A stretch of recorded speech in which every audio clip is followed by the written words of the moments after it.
Almirante po, no, ng Auto Surflick J. Mayroon tayong Ford Everest year model 2017. Natakbo nito 100,000 na. Advice ko kay boss, hindi nala dito for EGR. So nakita namin, madami na din kailangan, tsaka wala pang pinalitan na iba, kagaya ng dry belts, no. So pwede na natin ito taniman ng munggo. Yan. Di pa yan naubos sa loob. Balik natin para tumaba. Importante yan, dry belt. So, ito, heavy PMS yung ginawa dito. Una, EGR, ginawa namin. Nagpalit na din kami ng dry belts, transmission fluid, no, differential, tapos brake pad sa likod.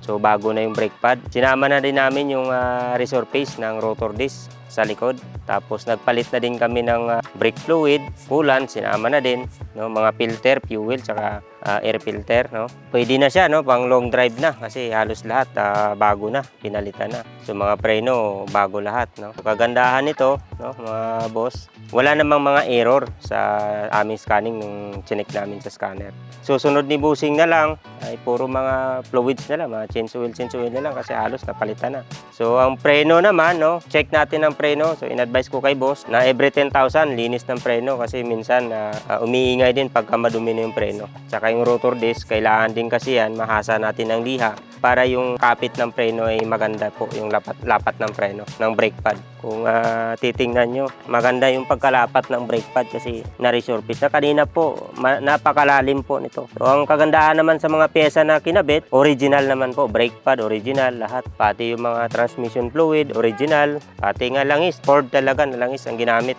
Ganun din sa mga transmission fluid. Sa belt, no, original. Sigurado tayo na ano din, quality. Actually, ang EGR, kung mapapansin nyo, sa 100,000 na takbo, napakadumi na.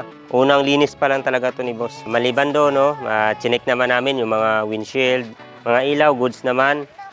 Brake light, no, na-check na din namin. So, good. Wala namang busted, no. Okay, mga reverse, okay. Third brake light, good naman. Ready na for long drive, mga boss. So sa mga gusto magpagawa, no, dito lang po matatagpuan ang aming shop. Located namin siya, no, sa Waze or Google Map, Auto Surflick J, no. Diretso naman po dito sa area na to. Maraming salamat.